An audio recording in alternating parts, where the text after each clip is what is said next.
Hola a todos, nuestro grupo está conformado por mi persona, Stephanie Martínez Berrocal, Andrea Monterrosa Narváez, Cindy Villalba Payares y Esteban Rúa Portillo. Les hablaremos sobre el componente del sistema de control interno en el sector público. Este tema es fundamental para entender cómo las entidades del Estado aseguran que sus recursos, procesos y decisiones se manejan de manera eficiente, transparente y conforme a la ley. Para iniciar, es importante recordar que el control interno es un conjunto de políticas, métodos y procedimientos que permiten proteger el patrimonio público y garantizar el buen funcionamiento de las instituciones. Ahora vamos a hablar del marco legal y estructural, que es la base que respalda el sistema del control interno en el sector público. Este marco define qué normas soportan el funcionamiento de control interno y cómo deben actuar las entidades del Estado para garantizar transparencia y buen uso de los recursos. En primer lugar, tenemos la Ley 87 de 1993. Esta ley establece los principios y lineamientos para que todas las entidades estatales implementen un sistema de control interno.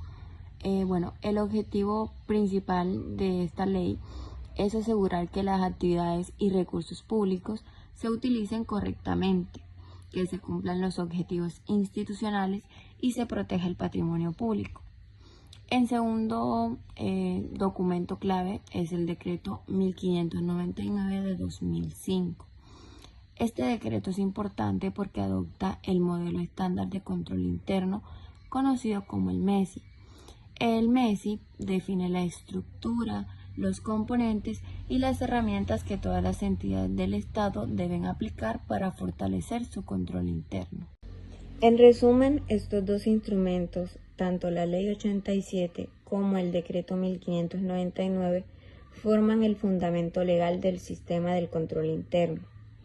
La Ley 87 dice qué debe hacerse y el Decreto 1599 dice cómo debe hacerse, garantizando que todas las entidades públicas trabajen bajo los mismos estándares de transparencia, organización y control.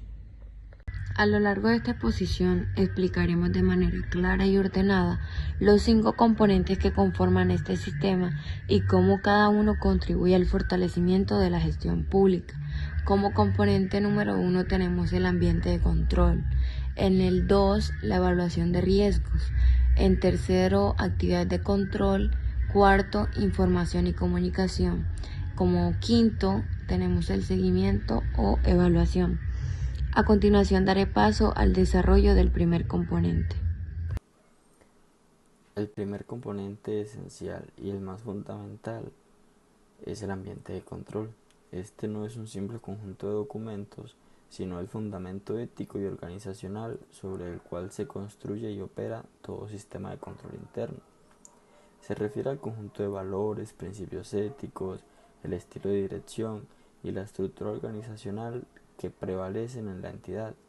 Un ambiente de control que sea verdaderamente sólido irradia una cultura de integridad, transparencia y responsabilidad en cada uno de los funcionarios públicos. La importancia de este componente radica en varios pilares. Primero, el tono del clima. Básicamente es como que se establece el compromiso incuestionable de la alta dirección como la ética institucional y el control. Esto significa que los líderes deben predicar con el ejemplo, demostrando que la integridad no es negociable y asegurando que los recursos necesarios para el SCI funcionen. 2. Estructura y autoridad. Define la estructura organizacional de manera clara y funcional. Esto incluye la definición explícita de funciones, responsabilidades y líneas de autoridad. Si las personas saben exactamente qué se espera de ellas y a quién deben reportar, se reduce drásticamente el espacio para la discrecionalidad indebida. 3. Gestión del talento humano. Un ambiente de control efectivo exige que la entidad cuente con personal competente. Por ello, se establecen políticas claras de contratación, capacitación continua y evaluación del desempeño, asegurando que los funcionarios posean el conocimiento y las habilidades para ejecutar sus responsabilidades de control. Yendo al segundo componente sería la evaluación del riesgo. Entonces, pasamos al segundo componente, que es la evaluación del riesgo. Esto es un proceso dinámico y proactivo, diseñado para garantizar que la entidad pueda alcanzar sus metas a pesar de las incertidumbres. La evaluación del riesgo consiste en un proceso sistemático que busca identificar, analizar y valorar todos los riesgos, tanto internos como externos, que puedan amenazar o afectar el cumplimiento de los objetivos de la entidad. El proceso es metódico y se desarrolla en etapas claves. Primero, la identificación del riesgo. La entidad debe preguntarse continuamente qué podría salir mal. Se buscan riesgos en todas las áreas: riesgos de corrupción, riesgos tecnológicos, riesgos de incumplimiento normativo o riesgos operativos. Punto 2. Análisis y valoración. Aquí es donde entra la metodología. Según modelos de referencia como el MSI, las instituciones deben diseñar mapas y matrices de riesgos. Estas permiten analizar dos variables críticas para cada riesgo identificado. Pues la primera variable es la probabilidad, que es qué tan factible es que el riesgo se materialice, y el impacto, qué tan graves serían las consecuencias para la entidad si el riesgo ocurriera. Yendo al punto 3, la priorización y la mitigación. Al cruzar la probabilidad con el impacto, la entidad puede valorar y priorizar los riesgos. No todos son igual de importantes. La priorización permite a la administración definir las acciones necesarias que lo mitiguen, es decir, qué controles específicos se deben implementar, mejorar o fortalecer para que el riesgo se mantenga en un nivel aceptable o de tolerancia. En esencia, la evaluación del riesgo convierte la incertidumbre en información útil para la toma de decisiones, asegurando que los controles se dirijan a donde son más necesarios. El tercer componente corresponde a las actividades de control, que son todas las políticas, procedimientos y acciones implementadas para reducir los riesgos identificados. Estas actividades incluyen la separación de funciones, los controles presupuestales, las revisiones, autorizaciones y verificaciones, entre otros.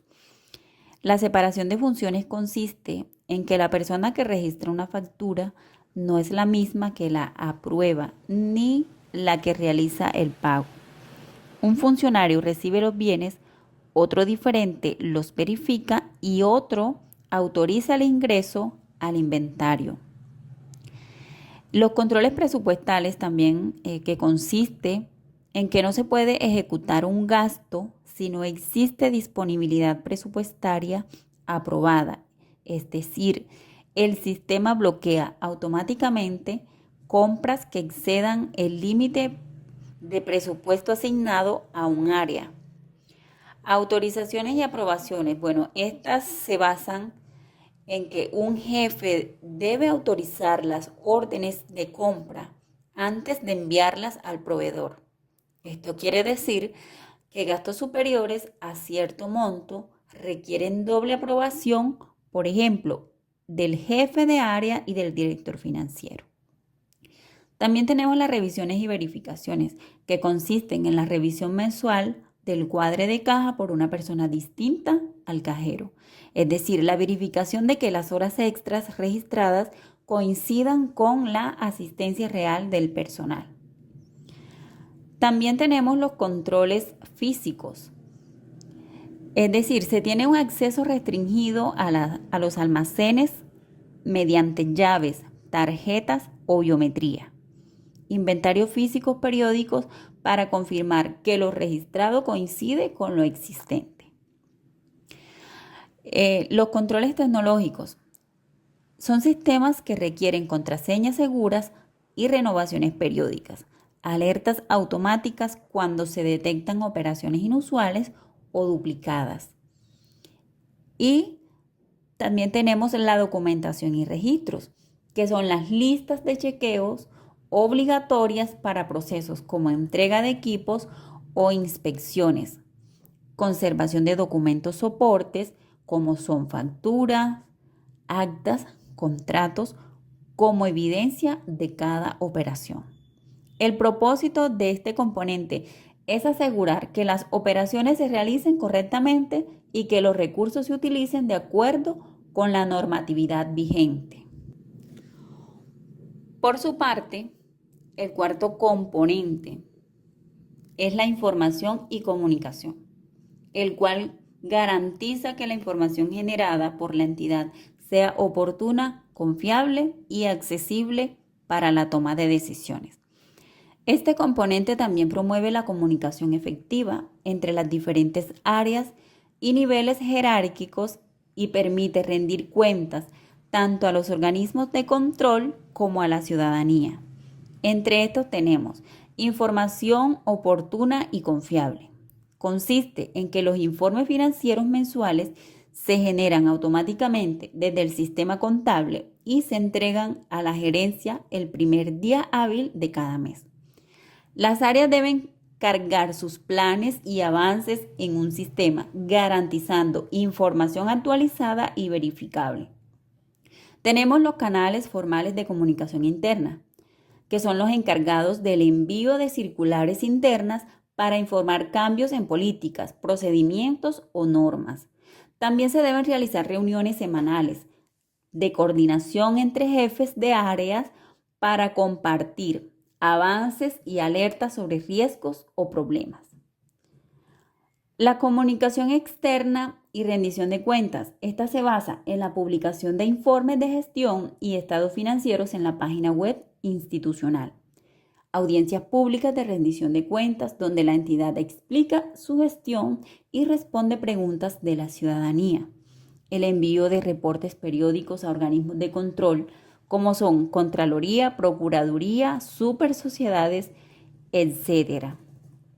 También tenemos los sistemas de información integrados, que son un sistema de gestión documental que registra y organiza todas las comunicaciones oficiales, evitando pérdidas de información.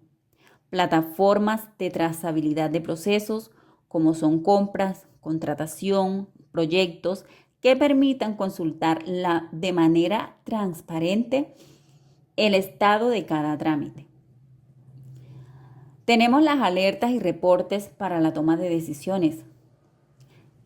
Se deben tener tableros de control que muestran indicadores claves, presupuesto ejecutado, niveles de riesgo, cumplimiento de metas en tiempo real, alertas automáticas cuando se vencen contratos, plazos de entrega o compromisos presupuestales. Y por último, tenemos la capacitación y divulgación interna. Se deben realizar talleres y capacitaciones para que los funcionarios conozcan sus responsabilidades y los procedimientos institucionales, boletines internos que explican cambios normativos o riesgos emergentes.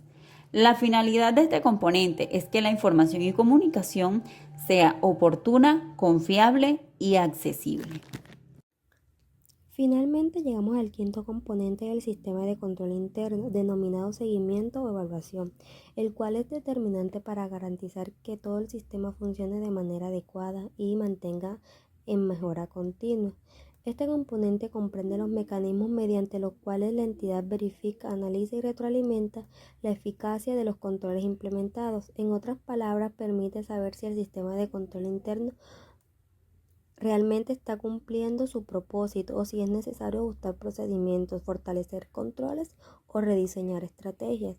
El seguimiento incluye dos tipos de evaluación. Primero, la evaluación permanente que se realiza día a día a través de supervisión directa, revisiones periódicas, informes de gestión y autoevaluaciones por parte de los responsables de cada proceso. Este monitoreo continuo permite detectar desviaciones o irregularidades de manera temprana, evitando riesgos mayores. Segundo tipo, en este encontramos la evaluación independiente, realizada por la Oficina de Control Interno o quien haga sus veces. Esta evaluación es fundamental porque ofrece una visión objetiva sobre la confiabilidad de la información, el cumplimiento normativo y la eficiencia de los controles. Además, permite identificar oportunidades de mejora y recomendar acciones correctivas con base en criterios técnicos.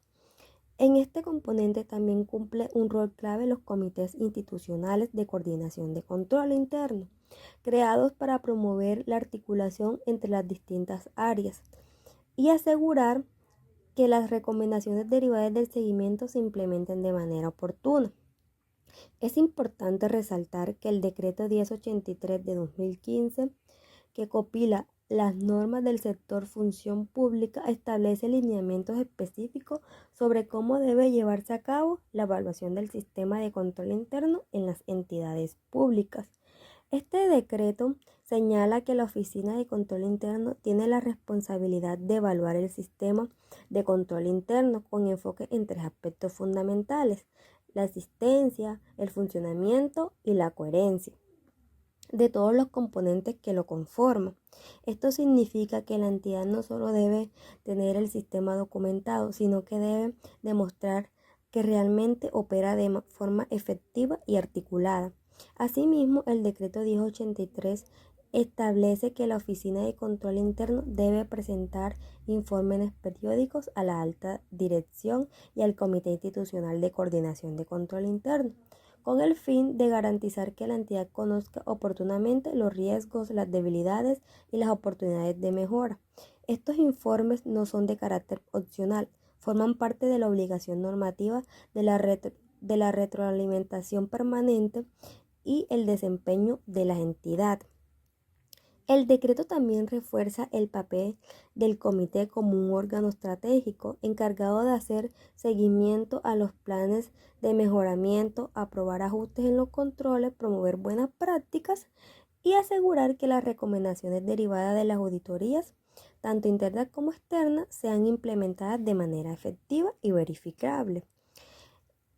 Otro aspecto importante del decreto 1083 es que señala que las entidades deben perfeccionar y adaptar su sistema de control interno a los cambios tecnológicos, normativos y organizacionales. Esto implica que el seguimiento y la evaluación no son procesos estáticos, sino dinámicos, orientados a garantizar que el control interno se mantenga actualizado y adecuado a las necesidades institucionales.